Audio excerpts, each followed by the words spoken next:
माझा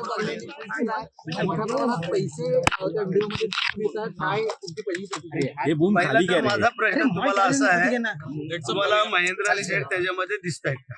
नंबर 1, आता हा बॉडीवरती काय टी शर्ट चेहरा त्याने दाखवायला काय अडचण आहे? जर त्याने एवढं सगळं पैसे अर्धे हे दाखवत आहेत तर त्याने चेहरा दाखवायला पाहिजे होता. म्हणजे दूध का दूध पाणी का पाणी झाला. म्हणून आमचा सवाल आहे, त्यांना स्वतः महेंद्र शेठने खुलासा केलेला आहे, जर ह्याच्यात मी आढळलो तर मी माझ्या आमदारकीचा राजीनामा देईन. ह्याच्या पलीकडे अजून काय सांगायला पाहिजे ते सांगा. चर्चा अशी होते की राष्ट्रवादीने तो व्हिडिओ जो आहे तो रायगडमध्ये पुरवलेला आहे, त्यामुळे आम्हाला आता शोधावं लागेल. तुम्हाला वाटतं राष्ट्रवादीने पुरवला असेल? नाही, आम्ही डायरेक्ट आरोप नाही करू शकत जोपर्यंत खात्री नाही करत तशी, कारण अंबादास ते खात्री नाही केली, त्याने व्हिडिओ पाठवलेला आहे. पण जे आमच्या महेंद्र शेट्टी सांगितलेलं ते योग्य आणि रास्ता आम्हाला दिसतंय.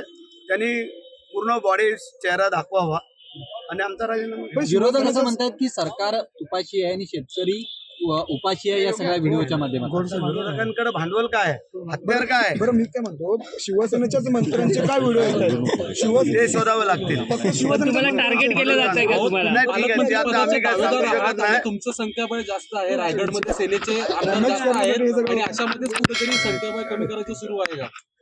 असं दाखवून आम्ही काम करणारे पालकमंत्री पदाचे आहात, नाही, तो भाग वेगळा आहे. मी काय बोलतो, दावेदार आहे सगळ्या, परंतु ह्या गोष्टीची तसं काही हे नाही आहे.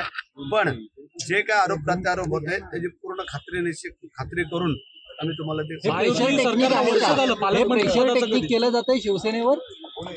असू शकतं, सांगू शकत नाही. प्रेशर टेक्निक असू शकतं, परंतु नाही, ते आता तुम्हाला अदृश्य शक्ती कोणाची? दृश्य जे काय त्याला आम्ही सामोरं जायला तयार आहोत.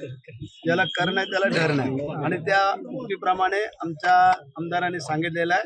आणि जे वस्तू त्यांनी जर एवढं ठासून सांगितलेलं आहे की त्यांनी चेहरा दाखवावा आणि माझा राजीनामा घ्यावा, ह्याच्या पलीकडे अजून काय पाहिजे तुम्हाला? या प्रेशर टेक्निकला तुमचं पण प्रत्युत्तर असणार आहे?